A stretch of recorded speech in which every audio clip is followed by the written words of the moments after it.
میں آپ کی اور تمام دانشوروں کی اور اپنے دوستوں کی توجہ دلانا چاہتا ہوں کہ کیا 16 نشستوں کے لیے تگودو ہو رہی ہے بلوچستان میں، کیا اس سے پہلے سینٹ کے چیئرمین کے حوالے سے بھی تبدیلی کی بات ہوئی ہے، کیا وہاں باب پارٹی یا جس قسم کی پارٹی بنی ہے، یا اس وقت جو پارٹیاں بنتی جا رہی ہے، یا محترم نواز شریف صاحب فوراً آتری دیگر تمام صوبے کے جو 140-145 نشستیں سے زیادہ ہیں پنجاب کے چھوڑ کر صرف 16 نشستوں کے لیے نہیں، کیا ریکارڈنگ کا بھی معاملہ اس میں شامل ہے، کیا سی پیک جو خوش قسمتی کہیے یا جس طرح کہیں یہ وہ بلوچستان سے اس کا تعلق ہے، اس کی ساحل سے ہے، اور اسی طریقے سے ریکارڈنگ کا جو سونے کے ذخائر ہیں اربوں کربوں ڈالر کے حوالے سے وہ بھی بلوچستان میں ہے، کیا سندھ کے سونے کے ذخائر بھی وہیں پر ہے، کیا دنیا کا اونیکس ماربل بھی وہاں پر ہے، کیا ایران اور افغانستان کے ساتھ سرحدیں وہاں پر لگتی ہیں، تو یہ تمام چیزوں کو دیکھ کر ہی سمجھا جاتا ہے کہ تمام تر صورتحال کو چھوڑ کر ہم ایک بار پھر تتر بتر ہو جاتے ہیں، اور اس کے بعد پھر اگر کوئی طال عزمہ یا کوئی اور معاملہ درمیان میں پڑ جاتا ہے تو پھر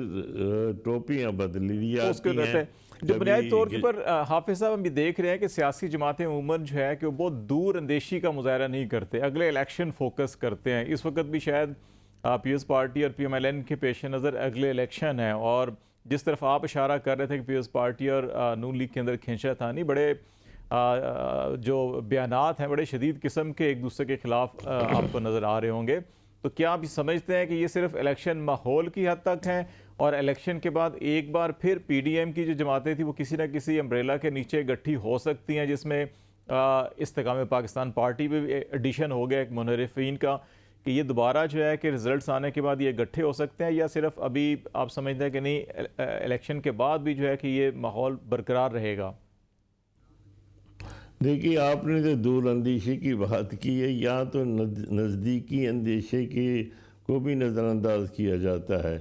الیکشن کا شیڈول، اس کی تاریخ، سب کچھ کا اعلان ہو چکا ہے، اور اس کے بعد لوگ چل پڑے ہیں، ہو رہے ہیں، پروگرام ہو رہے ہیں۔ میاں صاحب کوئٹہ تشریف لائے ہیں، کراچی والوں سے بات ہو رہی ہے، محترمہ مریم صاحبہ بھی دورہ کر رہے ہیں، دوسرے بھی کر رہے ہیں، بلاول صاحب بھی جو ہے وہ چل رہے ہیں، اور دورے سب کچھ ہو رہا ہے۔ اب سوال یہ ہے کہ اس کو آپ دور کہیں گے یا نزدیک کہیں گے۔ میں سمجھتا ہوں کہیں دور اندیشی کے ساتھ نزدیکی اندیشے بھی ہم نے نظر انداز کر دیے، اور پھر یہ ہے کہ عوام پریشان ہے۔ یعنی آپ کہتے ہیں کہ الیکشن کے بعد میں مل کر کیا مسائل حل ہوں گے، 16 مہینے کی حکومت ہوئی نہیں ہو سکی، اس سے پہلے دونوں پارٹیوں نے جو حکومت کی ہے سارے لوگوں کے سامنے ہے، لیکن لوگ یہ سمجھتے ہیں کہ جو اگر آپ اتحاد ملاتے ہیں، کیا آپ کا اتحاد صرف اپنے مقابل کو ہٹانے کے لیے ہوتا ہے، یا ہمارے مسائل کے حل کے لیے بھی آپ متحد ہیں، اور ہمارے کیا مسائل کے حل کے بارے میں بھی آپ کی سوچ مثبت ہے؟ کیا آپ ہمارے پاس آج ووٹ لینے آ رہے ہیں تو کیا آپ لوگ مل کر ہمارے مسائل کے حل کے لیے بھی اپنے تمام چھوٹی چھوٹی اختلافی باتوں کو ختم کر دیں گے؟ اور دوسری بات یہ ہے کہ میں ایک سیاسی ورکر ہوں، اور اتنا پڑھا لکھا نہیں ہوں، بلوچستان سے تعلق رکھتا ہوں۔ اب الیکشن ہوتے ہیں، الیکشن کے بعد ووٹ پڑتے ہیں، ووٹ کے بعد ووٹ گنے جاتے ہیں، اس کے بعد اکثریت ہوتی ہے، ایم این ایس کی تعداد جس کے ساتھ زیادہ ہو، پھر اسمبلی سجتی ہے، اور وہاں پر کھڑے ہو کر جسے بھی زیادہ ووٹ ملے وہ وزیر اعظم بن جاتا ہے۔ لیکن اگر آپ اخبارات اور اپنے بیانات کے ذریعے مختلف لوگ کہیں کہ جی میں وزیر اعظم ہوں، اب تو میں بن گیا ہوں، اب مجھے آپ جو ہے وزیر اعظم سمجھیں، اور ہر طرف سے وزیر اعظم کی بات کی جاتی ہے، تو پھر الیکشن کے اتنے اخراجات کی ضرورت کیا درپیش ہوتی ہے؟ حافظ صاحب، ان بیانات کی تناظر کے اندر آپ کو لگتا ہے کہ جو آنے والے الیکشن ہے وہ جو ماحول ہے، آپ کو لگتا ہے کہ وہ ایک صاف شفاف فیئر الیکشن ہوں گے اور کوئی پارٹی اس کے اوپر انگلی نہیں اٹھا سکے گی نتائج کے بعد؟ دیکھیے اللہ انگلی تو اٹھتی تب ہے جب جس کو ان کے وعدوں کے مطابق یا ان کے دعووں کو مطابق صورتحال سامنے نہیں آتی ہے۔ میں سمجھتا ہوں کہ اس بار الیکشن فیئر ہوں گے اور فیئر ہونے چاہیے، اور ان سے الیکشن کو باقاعدہ طور پر تسلیم کیا جانا چاہیے۔ اور اس میں سمجھتا ہوں کہ اگر اسی طریقے سے جس طرح میں نے پی ڈی ایم کے حوالے سے کہا تھا کہ اگر آپ احتجاج کے لیے متحد ہو جاتے ہیں اپنے اختلافات کو، تو پھر آپ عوام کے مسائل کے حل کے لیے جب میدان میں 5 سال کے لیے اتریں گے تو ایک اتحاد یہ ہے کہ آپ کامیابی کے بعد اتحاد میں اترے، لیکن انتخابات کی کامیابی کے لیے انتخابی دنگل میں جتنے بھی ایک دوسرے کے خلاف باتیں ہوں گی، رنجشیں ہوں گی، وہ پھر آنے والے دنوں میں اس حوالے سے پھر اتحاد کرنا ایک مذاق بن جاتا ہے کہ شروع میں بھی اتحاد احتجاج کے لیے، پھر درمیان میں اختلافات ایک دوسرے کے خلاف حد سے زیادہ بڑھنا، اور پھر حکومت کے حوالے سے مجبوری کے تحت پھر اتحاد کرنا۔ پھر عوام کو اسی لیے میں سمجھتا ہوں کہ عوام کی دلچسپی اس حوالے سے یقیناً مایوسی کا شکار ہے، چاہے وہ کسی بھی طرف ہو،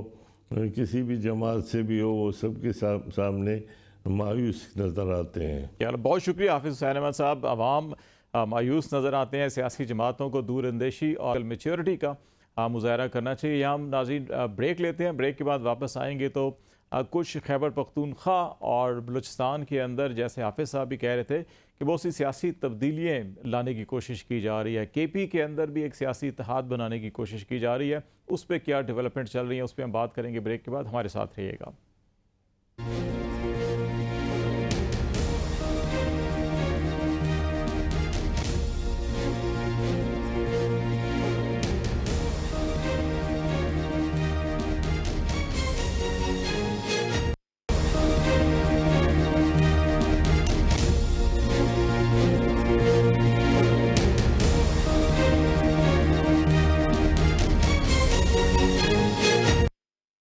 ویلکم بیک ناظرین۔ بلوچستان اور کے پی کے اندر سیاسی انتخابی اتحاد کے حوالے سے کوششیں چل رہی ہیں، لیکن دوسری طرف جو سیاسی جماعتیں ہیں وہ بھی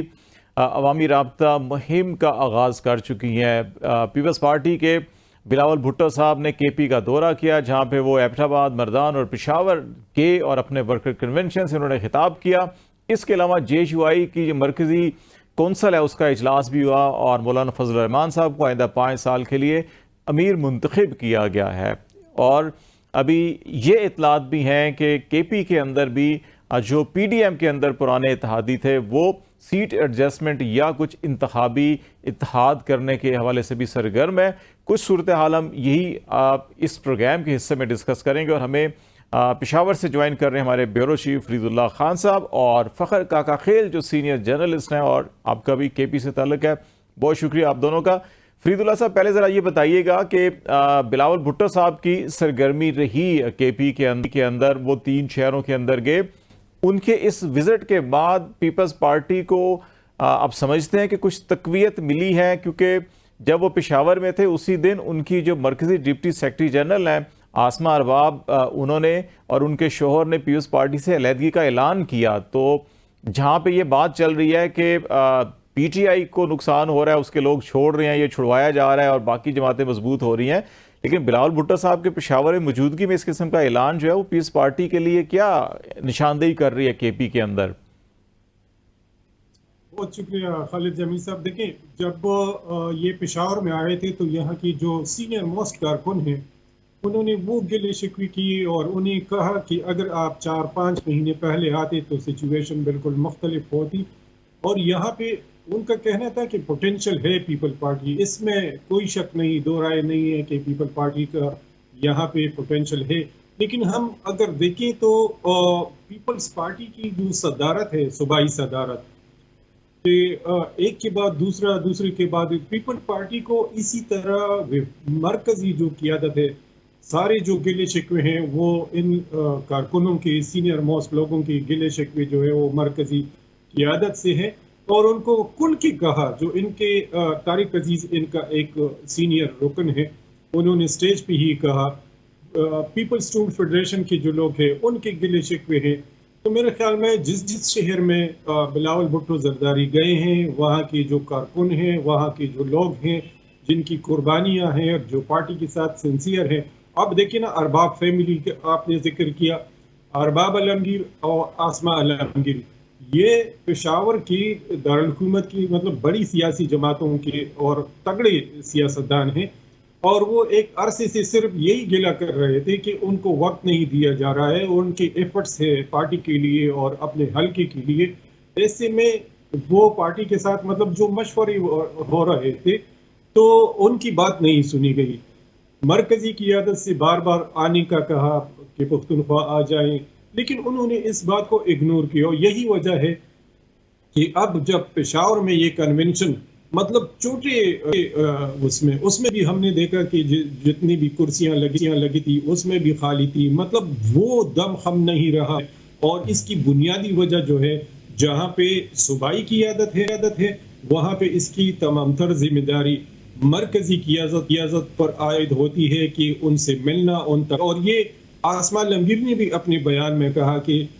جو مرکزی قیادت ہے صلاح مشورے کے لیے ان تک رسائی جو ہے وہ نہیں, اور کے پی کو کافی نظر انداز کیے رکھا. فخر کا خیال آپ کی طرف میں آتا ہوں ذرا. اگر کے پی کو ہم دیکھیں, تحریک انصاف کو ایک طرف کر لیتے ہیں کہ اس کو ایک پاپولر سپورٹ ہے, لیکن جو باقی جماعتیں ہیں ان میں جے ایچ یو آئی کا ووٹ بینک نسبتاً زیادہ نظر آتا ہے. پیپلز پارٹی ہو, اے این پی ہو یا پاکستان مسلم لیگ نون ہو. اب اس وقت جو سچویشن ڈیولپ ہو چکی ہے سندھ میں, بلوچستان میں ہمیں نظر آ رہا ہے کچھ ری الائنمنٹس ہو رہی ہیں. کے پی کے اندر بھی کچھ ایسی اطلاعات ہیں کہ ری الائنمنٹس ہو رہی ہیں, اور الٹیمیٹلی الیکشن کے بعد پی ڈی ایم کی جماعتیں ایک بار پھر کسی امبریلا کے ساتھ اکٹھی ہو کر حکومت سازی کی کوشش کر سکتی ہیں. تو کے پی میں جو اس وقت پس منظر کے اندر کچھ کوششیں چل رہی ہیں, کوئی آپ کی نظر میں ہے کیا ہیں, اور آپ کو کیا الیکشن سے پہلے کچھ ایڈجسٹمنٹس کوشش جو ہے کوئی دکھائی دے رہی ہے؟ دیکھیں خالد, پختونخوا کے حوالے سے ہم یہ کہہ سکتے ہیں جس طرح فرانس کے حوالے سے کہا جاتا ہے کہ when France sneezes the entire Europe caught fever. یعنی اگر فرانس کو چھینک بھی آتی ہے تو پورے یورپ کو بخار ہو جاتا ہے. آپ نے دیکھا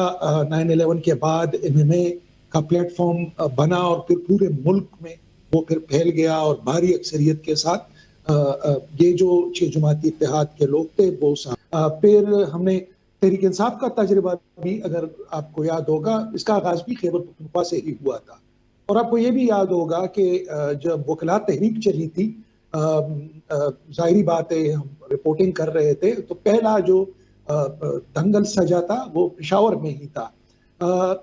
خود عمران خان کے حوالے سے اگر دیکھا جائے تو اس وقت جب تمام کوئی سیاسی قوت ان کے خلاف میدان میں نہیں تھی, ہم نے دیکھا کہ مولانا فضل الرحمان ہی نے خیبر پختونخوا سے ملین مارچ کا آغاز کر کے اور پھر بعد ازاں اسلام آباد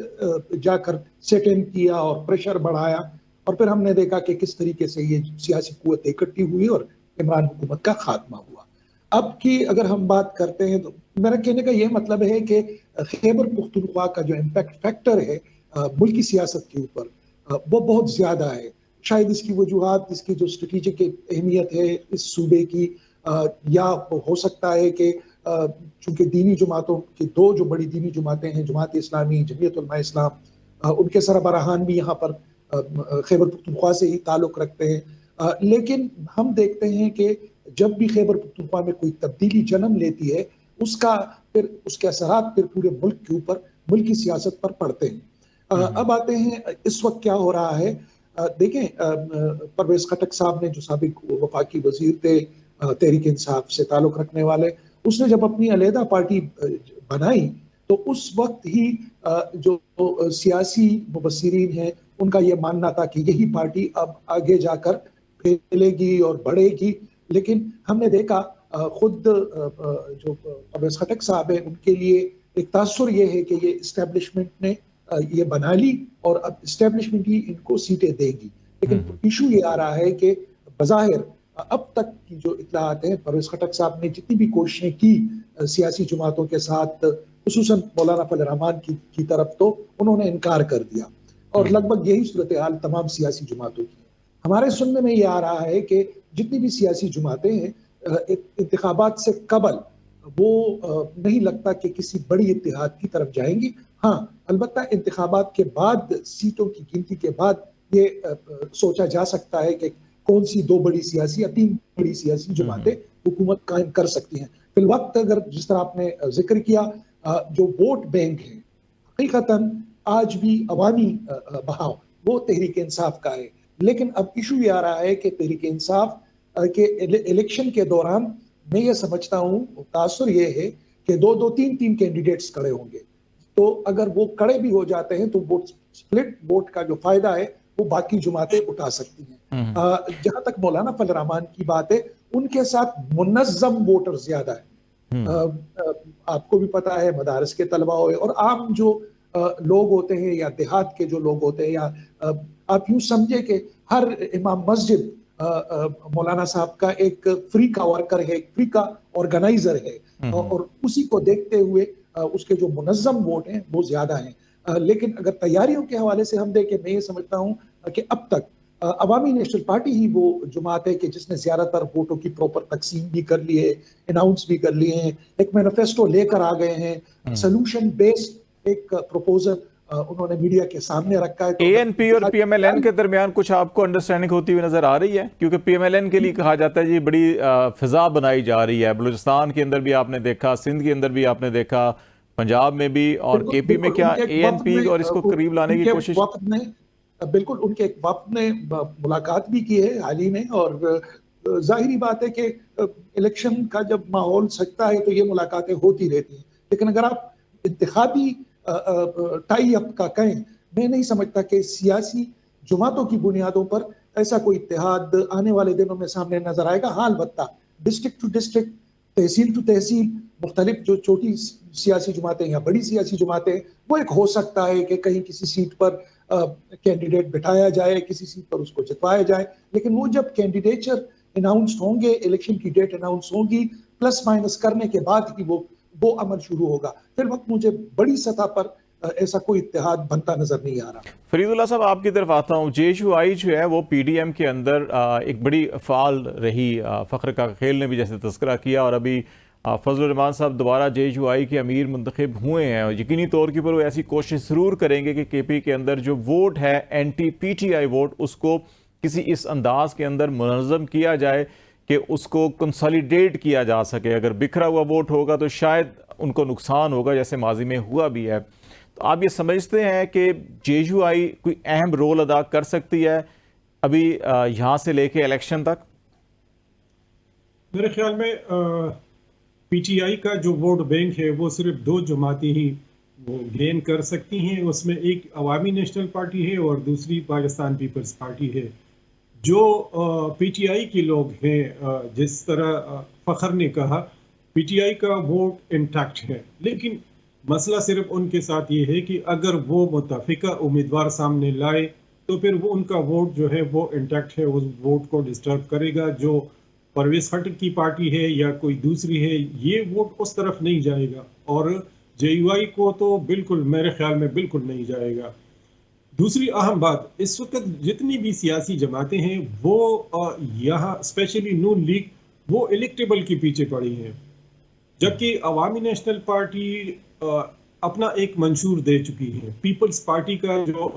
بلاول بھٹو آئے تھے انہوں نے بھی اپنے ایجوکیشن اور بے نظیر انکم کارڈ کا ذکر کیا. اے این پی نے اپنے پرائیورٹی تعلیم اور صحت کی طرف کی. لیکن جو جے یو آئی ہے, نون لیگ ہے, ابھی تک تو ان کا کسی دوسری جماعت کے ساتھ اتحاد کا, لیکن مجھے لگ رہا ہے کہ اے این پی کا پیپل پارٹی کے ساتھ سیٹ ٹو سیٹ یا مطلب ڈسٹرکٹ وائز ایڈجسٹمنٹ پاسبل ہے اور ان کے لیے یہ کوشش کریں گے. اور ہو سکتا ہے کہ جو حال ہی میں نون لیگ کے صفدر آئے تھے حاجی بلور کے گھر, تو وہ بنیادی طور پر اس واقعہ جو حاجی بلور گئے تھے میاں نواز شریف سے ملنے اور ان کو ملنے نہیں دیا گیا تھا, تو وہ بیسیکلی اس طرف آئے تھے. میرے خیال میں کوئی پولیٹیکل بات اس میں نہیں ہوئی تھی اور نہ اتحاد کی طرف کوئی بات ہوئی تھی. اگر اتحاد کی بات آتی ہے تو پارٹی کی جو مرکزی قیادت ہے جس میں میاں افتخار ہے, امیر حیدر ہوتی ہے اور دیگر ایمل ولی خان ہے,